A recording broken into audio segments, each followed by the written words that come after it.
The wind rolled across the high desert plains like a restless spirit, carrying the sharp scent of dust, pine, and the faintest trace of smoke from distant campfires. Travelers passing through that wide stretch of land often said the earth itself felt watchful, as if old stories still breathed through the canyons and the cliffs. That morning, the sky was pale gold, and the land seemed quiet, but there was an uneasy weight drifting through the breeze, warning that something hidden was about to break open.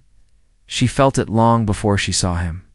The young woman had grown used to the long trails between settlements, the sound of her boots on dry soil, and the steady rhythm of her steps that kept her thoughts from drifting too far into fear. Yet she could not ignore the feeling that someone was out there between the trees behind her, watching her with a calm she could not understand. Her horse had sensed it too, flicking its ears and shifting uneasily as if trying to catch a scent carried from far away. She kept moving, but her breath tightened. Folks in the nearby towns talked often about the Apache who lived beyond the ridges. Some called them dangerous. Some said they were protectors of the land. Others whispered that trouble came when outsiders wandered too far or when lines between both worlds blurred. But she knew that stories had a way of growing taller than the truth, and the truth often walked on quieter feet. Still, something felt different that day. The road behind her had stayed empty too long. The stillness did not feel like peace. It felt like a held breath when she finally stepped into the narrow pass between two tall rock walls. The silence grew almost too heavy. Her horse stopped suddenly, refusing to move. She touched its neck to calm it and took a careful breath. The air felt charged, like lightning was hiding somewhere above, even though the sky showed no sign of a storm. Then she heard it. A single step behind her. Soft, controlled, yet unmistakable. Her pulse jumped, but she did not run. Running would only make danger chase faster. Instead, she turned slowly, steadying herself. Ready to face whatever had been following her through the morning light, he stood there, tall and still. An Apache warrior with long black hair brushed by the wind and a calm that seemed carved from stone. The colors painted across his skin were faint but clear. Marks of his people, symbols she had only heard about in old frontier stories. Yet nothing about him felt like a story. Everything about him felt real, powerful, and unsettling in a way she could not explain. His dark eyes studied her, not with anger or threat, but with something deeper, something searching. She felt the world tighten around them, leaving no room for sound or movement. The horse behind her trembled, but she could not pull her gaze away from him. He raised a hand slowly, not to strike, not to frighten, but to show he meant no harm. Still, the moment felt sharp, like a knife balanced on its edge. Something unspoken flowed between them, something that felt older than the land itself. She stepped back, but her boot slipped on a loose stone. Her balance wavered. In that blink of an instant, he moved, swift, certain.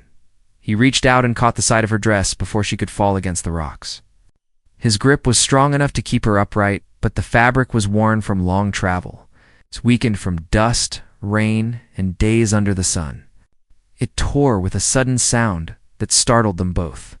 The cloth ripped apart at the side. Not in a harmful or shameful way, but in a way that felt like the world itself had forced something open. A hidden letter she carried pressed against her ribs slipped into the open air.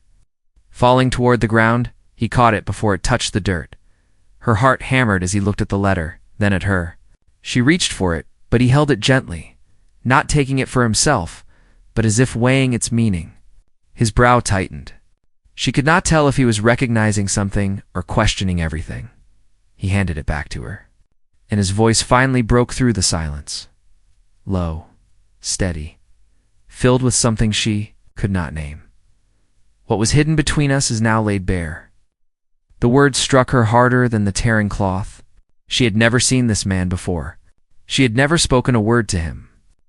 Yet the way he said those words carried a depth that frightened her, pulled her closer at the same time. Her hands shook as she took the letter back and pressed the torn edge of her dress together. The letter held secrets she had risked everything to protect. Secrets she feared would change the course of her life and the lives of people she cared for. She had planned to deliver it quietly, unseen by anyone who knew its contents. Now an Apache warrior stood before her, looking at her as if he already sensed the weight it carried. He stepped closer, not threatening, not comforting, just present in a way that made her feel seen in a way she had not felt before. She could not decide if it was a warning or a gift.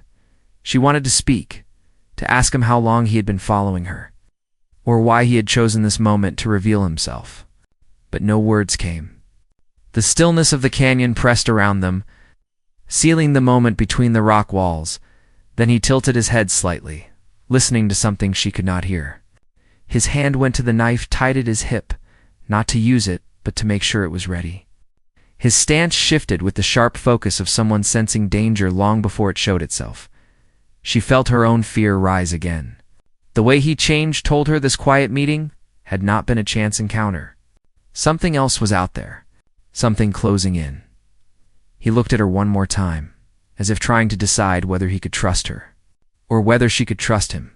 The question hung in the air between them, louder than any sound. Then he said quietly, "We must move. They are coming." She froze. Her breath tangled in her chest. Who was coming? And why did he sound like they were coming for both of them? Before she could ask, he reached for her wrist, urging her toward the narrow shadow between the rocks. His grip was steady, not forceful, but firm enough to show the danger was real.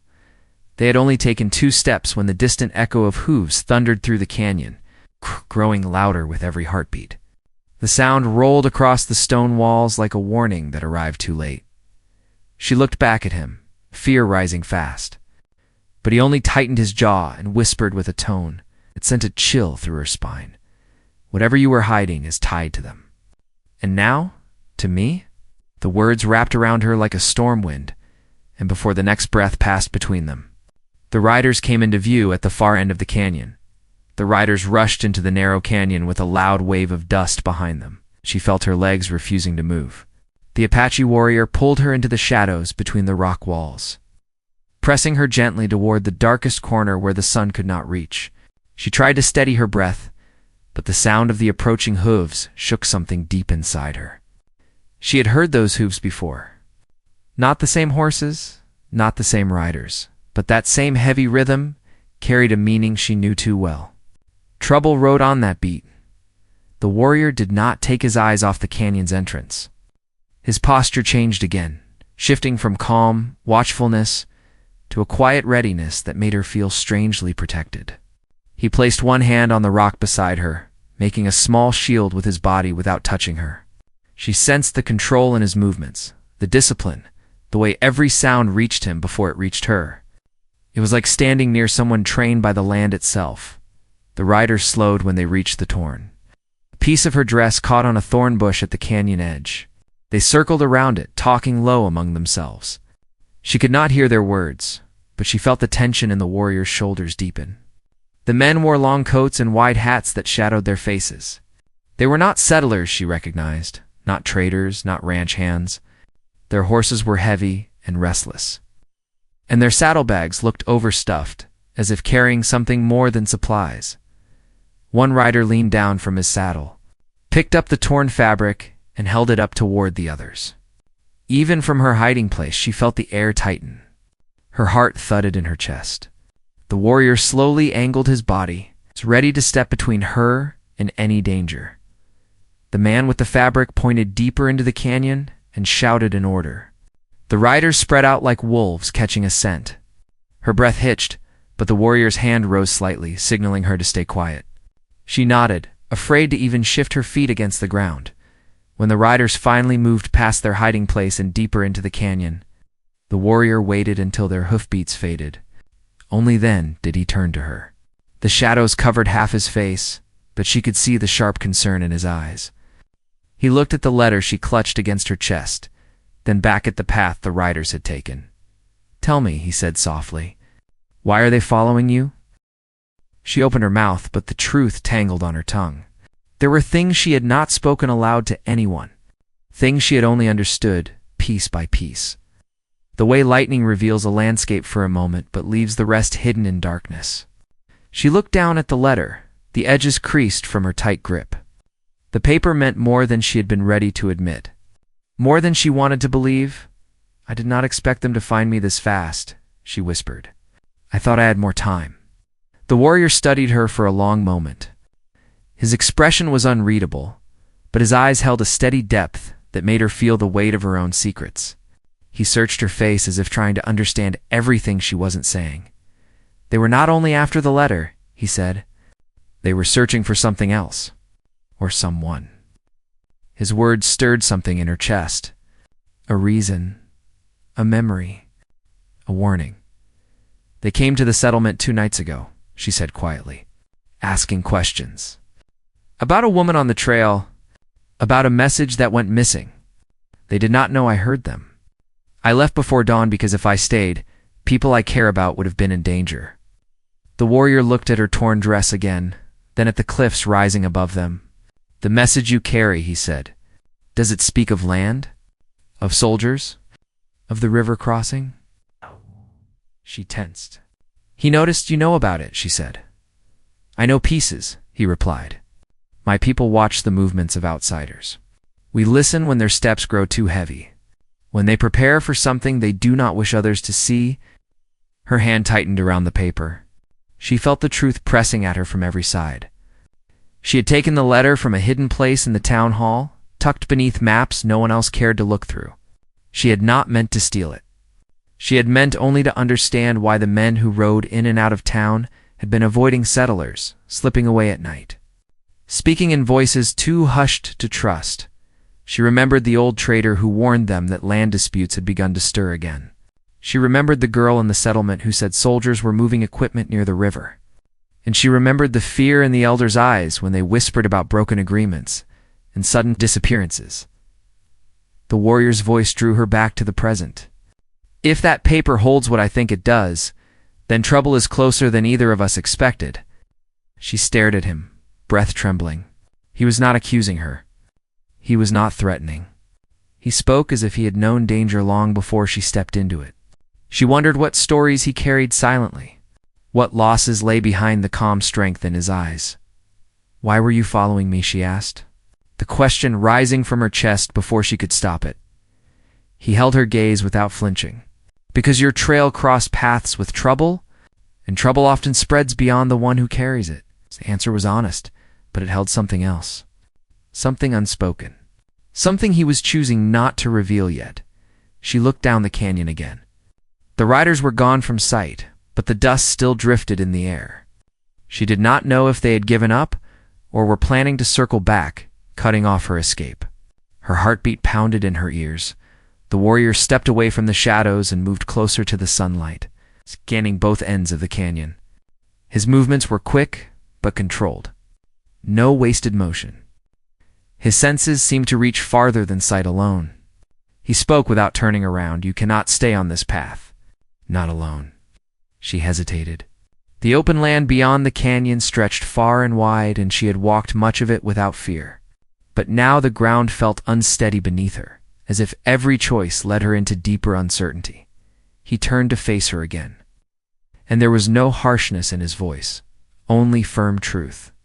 "They will track you as long as you carry what they want." She looked down at the letter that had changed her journey from simple travel to something she had not asked for. She wished she could simply hand it over to someone else, step away from whatever danger it carried. Return to the quiet life she had known before all this. But she knew she could not do that. If she abandoned the truth now, more people would suffer. More lives would be caught in the storm forming around her. She lifted her head. "Then what should I do?" He did not answer right away. Instead, he walked to her horse and placed his hand on its neck, calming the uneasy creature with a gentleness that surprised her. The horse lowered its head, breathing more steadily under his touch. It seemed to trust him instantly. She felt a strange tug in her heart watching that small moment. When he returned to her, he spoke with quiet certainty. "There is a place ahead where we can stay out of sight. We move when the sun shifts. Until then, you must tell me everything you know." Her stomach tightened. She had hoped she would not need to say it aloud. Speaking it would make it real. But she nodded. He gestured for her to follow him deeper into the shaded rocks. She walked beside him, still clutching the letter, feeling the weight of every secret pressing against her ribs. Before they stepped out of view, she looked once more toward the canyon entrance where the riders had appeared. The dust had settled. The sound had faded, but she could not shake the feeling that something else was watching her from beyond the cliffs. She turned back to the warrior, her voice low. "If I tell you what the letter holds, will you help me carry it to where it needs to go?" His answer came softly, but with a strength that settled into her bones. "If the truth protects both our people, then I will walk the whole trail beside you." But as they stepped deeper into the canyon's hidden path, she could not shake the fear rising slowly inside her. He did not say what he would do. If the truth did the opposite, and somewhere behind them, the faint sound of a single hoofstep echoed against the stone. The sound of that lone hoofstep chased them even as the echo faded. It was soft, far behind them, but it carried a warning that settled in her stomach like a stone. Someone had broken away from the main group. Someone was tracking slower, listening more carefully than the rest. The Apache warrior heard it too. His jaw tightened for a moment. Then he motioned her deeper into the side path that twisted behind a stand of rocks. They walked in silence for a while, the air cooler in the shade. Her boots scraped against loose stone, and every little noise felt too loud. The canyon narrowed, then opened into a small hollow tucked behind a fallen boulder. A few scrub trees clung stubbornly to the dry ground, and there was a trickle of water sliding over stone nearby. It was not much, but it felt like a hidden pocket carved out just for those who knew where to look. The warrior scanned the hollow, eyes moving slow and sharp, taking in every shadow and ledge. Satisfied, he turned back to her and nodded toward the base of the boulder. "Sit," he said. "Your hands are shaking." She had not even noticed until then. When she looked down, the letter trembled in her grip. She sank onto the stone, pulling the torn part of her dress closer around her side. The rip was not as bad as it had felt in the moment. It was more the memory of that sound and the way everything had spilled open after it. The warrior crouched across from her, resting his forearms on his knees. In the softer light, she could see the small scars on his hands and a faint line along his cheek. The kind of marks a life near danger leaves behind. He was not as young as she had first thought.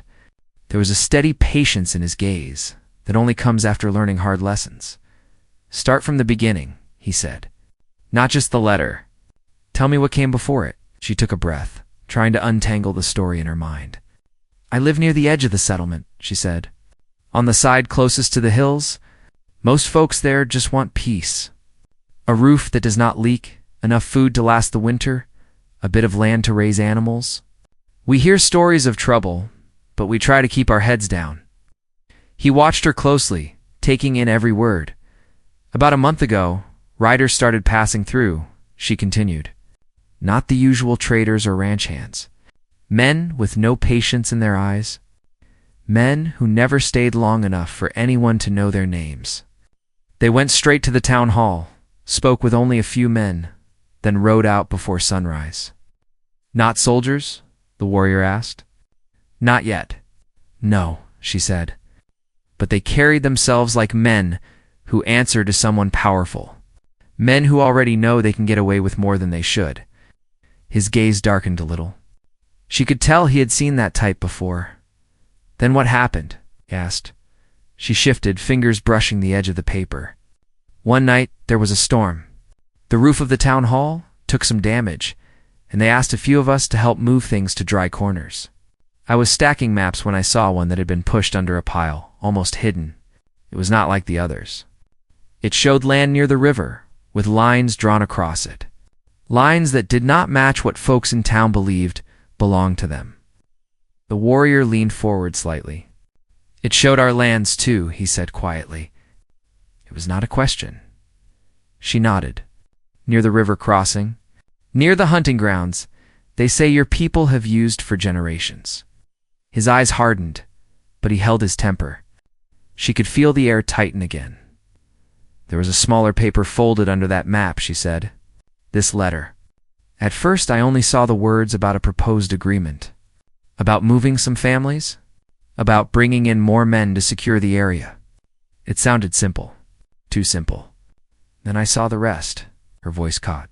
For a moment, the sounds of the canyon faded, replaced by the memory of that dim town hall room and the lantern light shaking over the words that changed everything. There was a second paragraph, she whispered. It said the agreement would only be for show, that once the land was cleared, certain promises would no longer matter, that if the Apache refused to leave, or if any settlers spoke against the plan, force would be used. She looked up at him, and there was apology in her eyes even though she had not written the words. They were planning to push everyone aside, she said. Your people. And some of mine? Muscle in his jaw jumped. He did not raise his voice, but the anger in his eyes was sharp. Who signed it? He asked. She looked away. The name at the bottom belongs to a man who has never set foot in our settlement. A man who moves soldiers and money from a distant fort. Some of the town leaders were set to agree. Others, I think, were afraid to say anything at all. He stood slowly and walked a few steps away, facing the narrow slit of sky above the hollow. She felt the distance like a sudden chill. The conflict between them, unspoken until now, rose to the surface. She came from a world that could sign such letters. He came from the land that letters like that would take. When I found it, she said with a trembling breath, I took it. I told myself I just wanted to understand. But the more I read it, the more I knew it was wrong. Not just unfair, wrong. I could not put it back and walk away from it. He turned partway toward her, eyes still restless. Did you show it to anyone? She shook her head. Some of the riders returned that same week. One of them spoke to the council behind closed doors. After that, their eyes changed when they looked at me, as if they wondered how much I had seen. I could not risk telling the few good people there. If the wrong ears heard before I figured out what to do, the blame would fall on me and anyone I confided in. So you ran, he said. I left, she replied, a little sharper than she meant. There is a difference. I planned to take the letter to someone who could fight it, a judge in another town, a preacher who still believes words mean something. I do not even know if that would work, but it is better than staying silent while land and lives are traded on paper. His gaze softened a fraction, hearing the steel in her voice. He understood then that she was not just a passing traveler caught in someone else's storm. She had chosen to step into it. A small bird flitted from one branch to another above them, the only calm thing in that hollow. She watched it for a moment to steady herself, then asked, You said you knew pieces. What did your people hear? He looked past her as if seeing the ridges beyond the canyon. We heard talk of new roads, new fences. Hunters saw surveyors near the river, measuring ground like it was empty except for numbers. Old agreements were not spoken aloud anymore. Our scouts heard that a man from the fort spoke about needing room. He called our presence in the river valley an inconvenience. The word hit her like a slap. Inconvenience. As if families, graves and histories were nothing but trouble under a boot. One of our elders said this would come, he went on. He said there are always those who look at land and see only what they can take. He warned that paper can sometimes be sharper than any blade. She thought of the letter in her hands. So small, so light, yet it carried the weight to move whole lives like pieces on a board. Does your tribe know how close this is? She asked quietly. Some do, he answered. Others do not want to see it yet. They believe that if we keep our distance, if we stay in the high country, the storm will pass us by. I went against that wish when I followed the riders near your town. When I followed you, a new tension rose between them. Not of anger, but of risk. His choice to follow her, to help her, might place him against some of his own people. She could see that now. Why did you choose me? She asked. He studied her in silence before speaking. I saw you slip the letter under your coat when you left the hall 2 nights past. I saw the fear in your face and the way you walked, like every shadow might be listening. I knew you were not with the men who planned this, and I knew they would not let you keep walking free if they guessed what you held. Her breath stilled. You were there, she said. In town? He nodded once. Your people did not see me, But I saw them, she thought back, mind racing through the last few days. The markets. The well. The lanterns at night. Had he been watching from the tree line?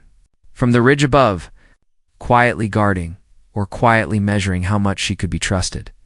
Before she could ask, a twig snapped near the canyon wall above them. The sound was faint, but sharp enough to cut through all other thoughts. The warrior's hand went to his knife, not in wild fear, but with calm readiness. He moved slowly toward the boulder's edge, signaling with a small motion for her to stay low. She pressed her back against the rock, every muscle tense. A shadow shifted near the lip of the canyon.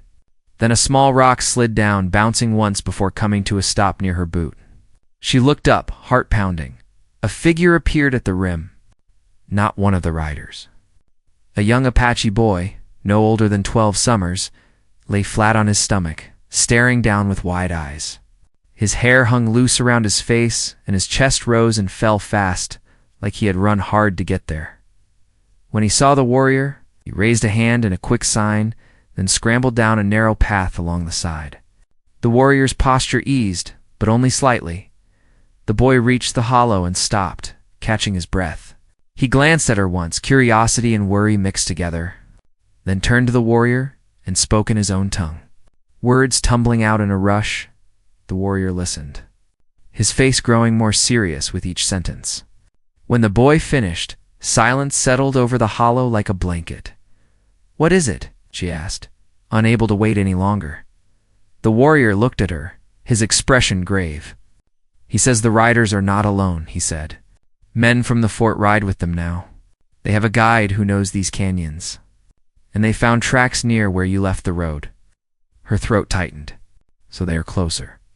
"They are hunting," the warrior replied. "Not just for you. For whoever you might try to meet. They do not want this letter to reach anyone who can read it aloud." The boy spoke again, more softly this time. The warrior listened and then translated in a low voice.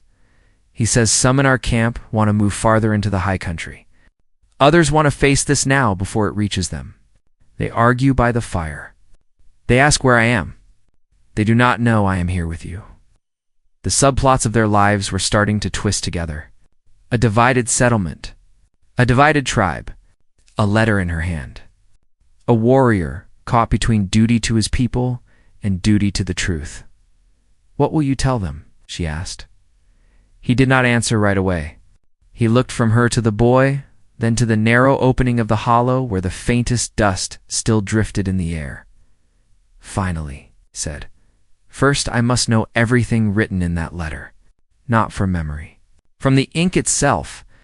Then I will decide who hears it first, my people, or yours." Her fingers tightened around the paper. She could feel the choice rising like a storm between them.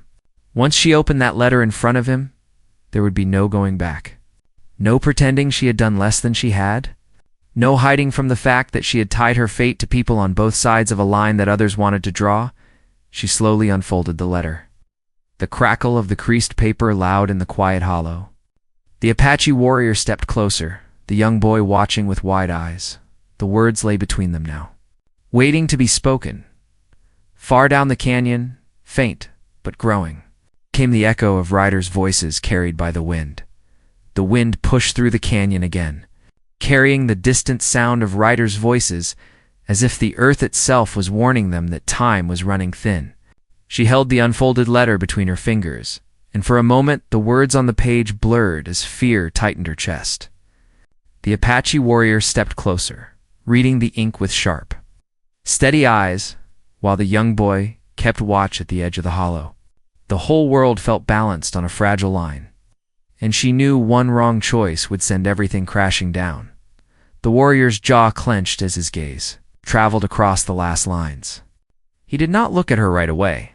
Instead, he let the paper lower slowly, as if placing the truth back into her hands with more weight than it had ever held before.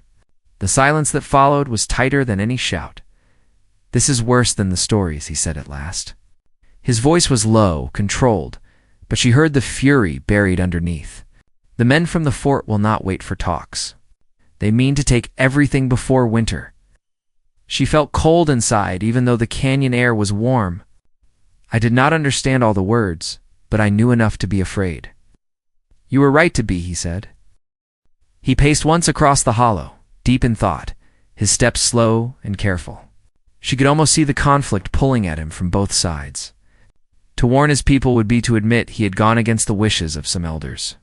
To side with her would put him against men in his own tribe who distrusted outsiders. To do nothing would leave both of them walking blind into danger. The boy tugged lightly at his arm and spoke again in their language, his voice trembling. The warrior listened, then turned back. He says the riders have stopped near the mouth of the canyon, he said. They are searching for a way in. They know someone slipped past them. She swallowed hard. They will find this hollow if we stay too long. They might, he agreed. But moving too soon could be worse. Their guide knows the cliffs. He may circle around and try to trap us from above. She closed her eyes, trying to steady her breath. Her heartbeat felt loud in her ears, reminding her that her fear, her choices, her voice had carried her into a storm far bigger than she was ready for. When she opened her eyes, the warrior was watching her with that same calm, grounded strength that had steadied her since the moment he pulled her from harm. Tell me something, he said. Why did you choose to take this letter instead of burning it? Why put yourself in this danger? She looked at the ground for a moment before finding her voice. Because burning it would erase the truth. And if the truth disappears, people can say whatever they want. They can say my people agreed. They can say your people resisted first. They can say things that are not real. If this paper stays hidden, lies will take its place. His expression softened, and something like respect flickered across his features. Your courage is not small, he said. Even if you fear, I do fear, she admitted. But fear does not make wrong things right. Cracks split the air above them, sharp and sudden. A rock bounced down the cliff wall. The boy jumped and crouched low. The warrior spun toward the sound, tension rippling through his body. Someone is up there, she whispered. Yes, he said. And he is trying not to be seen. The cliff walls swallowed the noise for a moment, leaving them suspended in uncertainty. Then, another scrape echoed lightly, as if someone was testing the path above. Step by careful step, the warrior turned to the boy. Go back to the ridge. Tell the scouts to watch the southern trail. Tell them the men from the fort ride with the traders. The boy hesitated, torn between fear and duty, but then nodded and darted away with quiet steps, disappearing among the rocks like a shadow. She watched him go, a tightness forming in her chest. If anything happened to that child because of the letter she carried, she would never forgive herself. The warrior returned to her side. We must move, he said. Not far. Just enough to break their trail. She stood, her legs unsteady. He steadied her arm gently but firmly, guiding her toward a narrow split in the canyon wall. The path beyond it was tight, twisting downward before bending behind a cluster of thorn bushes. From a distance, it looked like nothing but a break in the stone. Only someone who knew the land well would see it for what it was. As they stepped deeper into the hidden trail, the warrior's voice dropped into a whisper. Stay low. Stay quiet. And do not let go of the letter. She held it close, the edges brushing against her skin like a reminder of everything now hanging by a thread. The narrow path eventually opened into another small clearing, shaded by tall rocks. The air smelled of sagebrush, and a faint breeze carried the distant call of an eagle. For a moment, the place felt almost peaceful, but that peace broke as quickly as it formed when the warrior knelt to study the tracks in the dirt. Someone was here, he murmured. Within the hour, her breath caught. One of the riders, or their guide, he said. He is light on his feet. He knows the land. She looked around, fear prickling her skin. Then he could be watching us now. He could, the warrior replied, which is why we cannot stay. He stood suddenly and reached for her arm again, urging her forward. They moved through the clearing, weaving between rocks and low brush, careful with every step. The landscape shifted slowly, the canyon walls rising again, narrowing before bending left. The sound of water trickling somewhere ahead offered a faint promise of cover, yet something felt wrong. She could not name it, but the air felt too still, too watchful. The warrior stopped abruptly, holding out his arm to halt her. He crouched low, eyes fixed on the canyon floor ahead. She followed his gaze and felt her stomach twist tracks. Fresh ones. Several horses. The riders had split up. "They are circling us," she whispered. "Yes," he said. "They have tracked this path before." Her breath trembled. "Then we are trapped." "No," he said, though his eyes held no certainty. "But the way out will be dangerous." He motioned her toward a crack in the canyon wall, a steep climb that looked barely wide enough for a grown person. "Up there," he said. "It leads to a ledge that crosses above the canyon. They will not expect you to take that path," she said. "Not us." He met her stare. "I will follow. But you must go first." She looked at the ledge.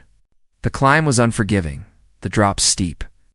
Her hands felt weak, just imagining it. "What if I fall? Then I will catch you," he said simply. "Or I will fall with you. But we cannot remain here." The earth trembled with a distant thud, hooves, many, coming closer from the direction. Behind them, she grabbed the stone and began to climb. The rock was rough beneath her palms, scraping her skin, but she kept going, pulling herself upward inch by inch.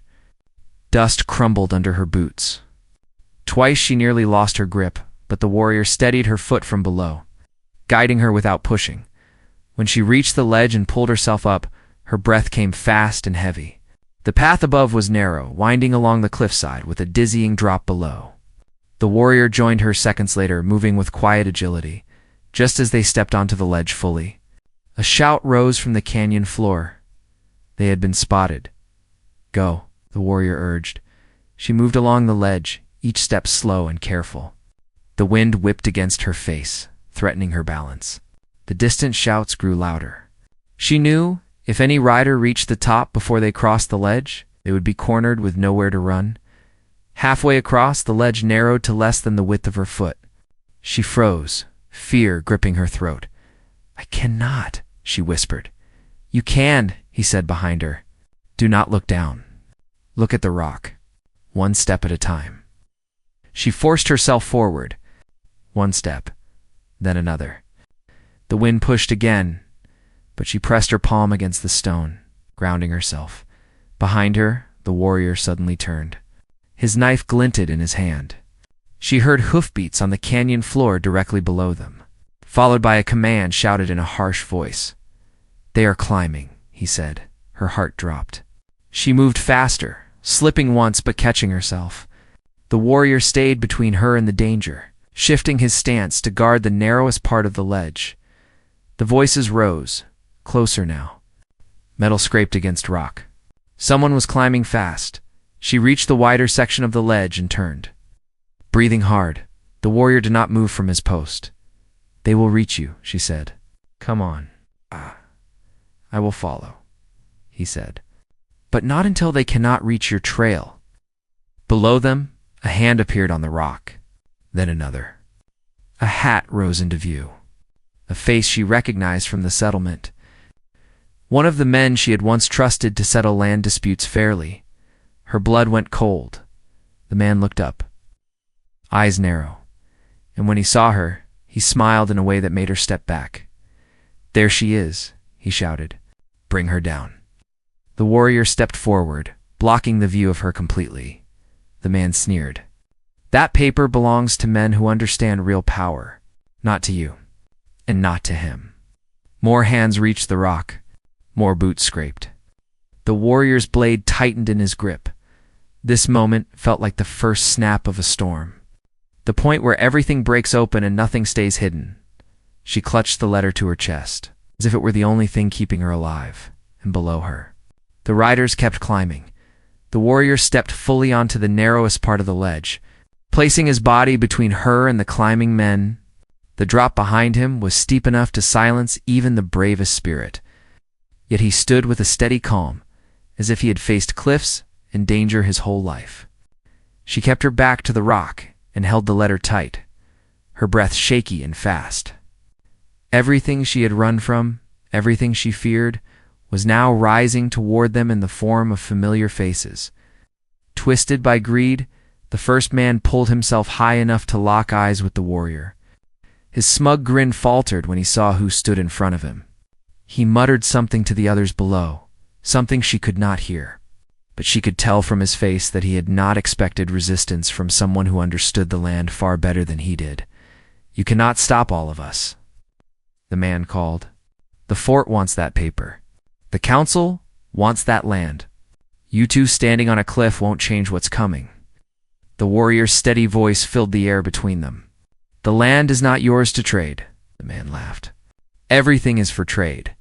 Some folks just don't know it yet." Another climber's hand reached over the ledge, pulling up quickly. The warrior shifted, blocking the narrow path, forcing both men to pause. They could not pass without getting past him, and they knew it. Below, more voices shouted orders. But the wind carried a new sound too, a softer one. The call of an eagle from above, a rustle of brush behind them. Then another voice, sharp and young. "Move." The Apache boy appeared on the ledge near her, breathless but determined. Behind him, two more of his people stepped into view, each holding bows strung and ready. Their presence changed the air instantly. The riders climbing below hesitated. The smile vanished from the man's face. The warrior did not move, but his shoulders loosened slightly. "You should not have followed," he said to the boy without turning. The boy lifted his chin. "I told the elders." Some listened. She stared in surprise. That meant the tribe knew now. The truth had spread faster than the riders expected. The man at the cliff scowled. "So the mountain folk want to fight." One of the Apache scouts spoke calmly.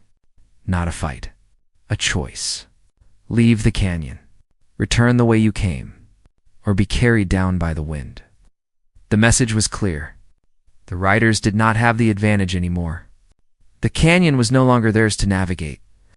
The man's jaw tightened as he weighed his options. The others climbing behind him muttered nervously, glancing up at the archers above. At last he cursed under his breath and signaled the rest to drop back. One by one, the climbers retreated down the rocks. The man glared up at the warrior with a promise of bitterness. "This isn't done," he said. "The fort won't forget." He disappeared below the ledge, the sound of boots and scraping stone fading slowly. Only when their hoofbeats faded into the distance did the warrior finally breathe out. He turned toward her, eyes softening when he saw how tightly she was gripping the letter. "You are safe now," he said, but his voice held caution. For today, her knees felt weak. The fear, the climb, the closeness of the danger all washed over her at once. She lowered herself to sit on the wide part of the ledge, covering her face for a moment to steady herself. When she looked up again, the warrior was kneeling in front of her. "You did well," he said. "I know the fear you carried." She shook her head. "I almost fell." "But you did not," he said. "And now the truth is not only in your hands."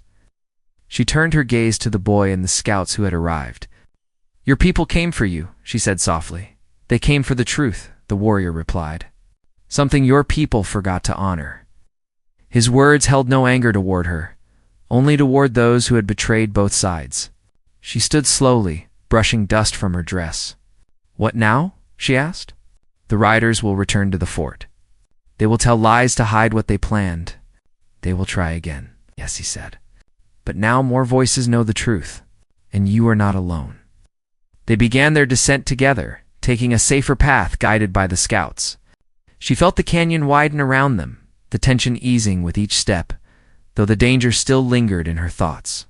When they reached the base, she found her horse grazing quietly under the shade of a small tree.